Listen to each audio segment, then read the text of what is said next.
What's going on, everybody? My name is Spear, and I'm here to talk a little bit about the Assault preview playlist that is going on in Halo 5 right now. Now, Assault, when it originally launched with the Hammerstorm update, was, from my memory, pretty well received by players. Myself especially, I was always someone that loved Assault through the past iterations of Halo, Halo 3, Reach, even some of Halo 2 I loved.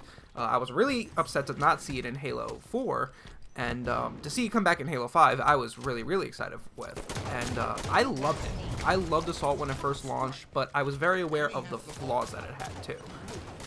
Most of them obviously being from a competitive standpoint. I am someone who follows a competitive Halo very closely. Every playlist, every map, everything that comes out, I am usually someone who is going to try and analyze, how are the pro players going to be able to look at this? How are they going to be able to play it? What are going to be the positives and negatives of this map from a competitive standpoint? So the biggest issue that I had seen, which was addressed by 343 directly in their Halo Waypoint blog, was the topic of the arm time. Now, in the original Assault that came out with the Hammerstorm update, the arm time was set to 7 seconds with a player respawn time of 8 seconds. Now, this was a little bit of an issue, causing teams to kind of have to slay, and it would go on and on, causing, a very low-scoring game. We would get up to maybe a 2-1 scoreline. Maybe we would see 3 points, maybe it would be a 3-2 score, But it made for some very low scoring games that I thought kind of broke pace with the rest of Halo 5. Even Capture the Flag now has turned into a very aggressive, very kind of, not really hectic, but just a very fast-paced game type.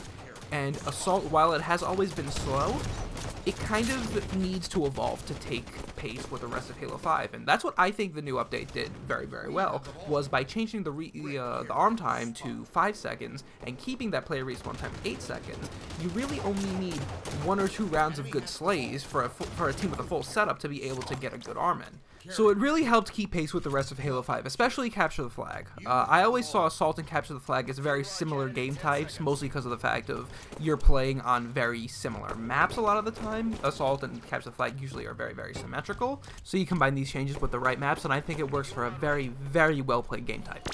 Now, a lot of the newer changes kind of work with the spawns very closely, because in the original Assault, 343 noticed that you're spawning very close to your base a lot of the time, and that, like I said before, that with the respawn time and everything like that, very low scoring. It made it very difficult to get a plant in. So they kind of work the spawns a little bit where you're spawning farther away from your base, but just from my own opinion playing, I get a sense that the spawns might be a little bit too far right now. Where there are a few times on Coliseum, and actually might be in this game right now that you're watching, but in a few games of Coliseum and Truth, there were times where I would be sitting on their flag for a good, 30 to 40 seconds. I would be able to kill people, and I wouldn't start to get taken down. I wouldn't get shot for a little bit even. So I think working with the spawns a little bit more, maybe pushing them closer to the elbow on Coliseum, and maybe a little more to the street or under the base in Truth.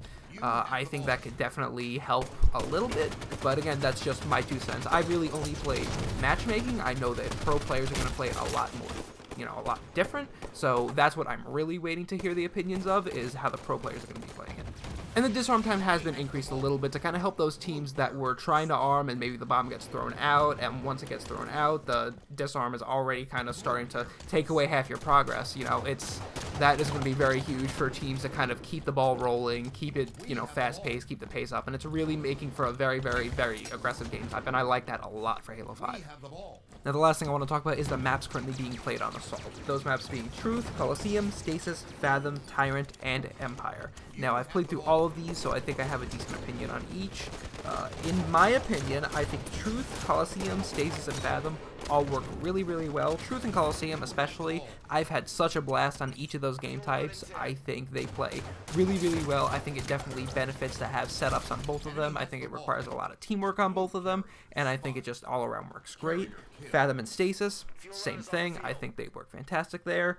My problem lies with Tyrant and Empire. Starting out with Tyrant, when it first launched, I was never really a big fan of it in the first place. I just always thought it was very congested, very tight for 4v4s. I thought it worked very well for free-for-alls or 2v2s, just any game type where there's not a ton of people on the map. I just think it doesn't really suit 4 players trying to work together and do the same thing when there's so many tight corners, so many different options. I just think it really kind of hurts the teams in the long run. So Tyrant, I would really like to see it be play competitive in any way. I don't think it's going to be, but just in general, gotta put that out there. Tyrant, not a big fan of. Now, Empire, I think in the original settings for the Halo World Championship, if I remember correctly, I think we played Capture the Flag on it. I don't remember exactly, but I want to say we did. Or that could have been earlier before the Halo World Championship. I honestly don't remember. But we were playing Capture the Flag on it at one point, and I always just thought it was too hectic. And that problem kind of lies here as well. I just think it's way too chaotic. I think really if you get one good round of slays in, I think it's really easy for the enemy team to come in and arm with how short the arm time is. And I think as fast as they want to make this game type, we don't want a game to end in, 4 or 5 minutes. We want a game to have the possibility of going on really far. And all the Empire games that I've played have been by very, very quick margins either way. Whether I lose or they lose. It's never been an even-sided match. It's always been one or the other. It's whoever gets the first slays in on a base wins. So Empire really, I think, should revolve around strongholds, because I think that's where that hectic and chaos works. I think Strongholds is the perfect game type for Empire, and I really don't think you need to see it go in anywhere else. I think keeping Empire a strictly Strongholds map works very, very well, and we're already going to have 4 other maps for Assault, so I don't really think we're going to need any more for that. So those are just my 2 cents on the future of Assault in competitive Halo 5. I hope you guys enjoyed the video, and if you guys want to check out the game type for yourself, the Assault preview playlist is going to be live until Friday, July 22nd, so hop in, see what you think, and give 3 for 3 your feedback, because we want this game type to be as good for competitive as it possibly can be. Thank you guys very, very much for watching, and I will see you in the next video.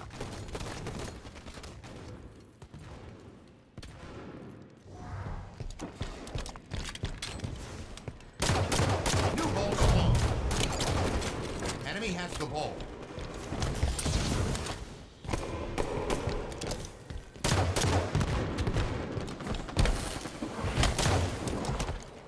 Blue carry.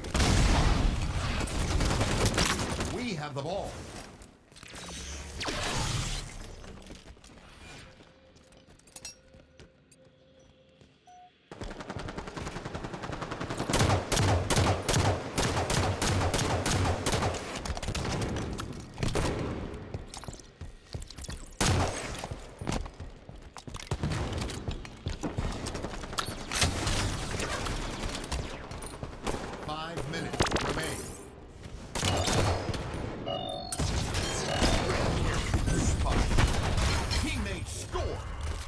Ball incoming. Game over. Red team wins.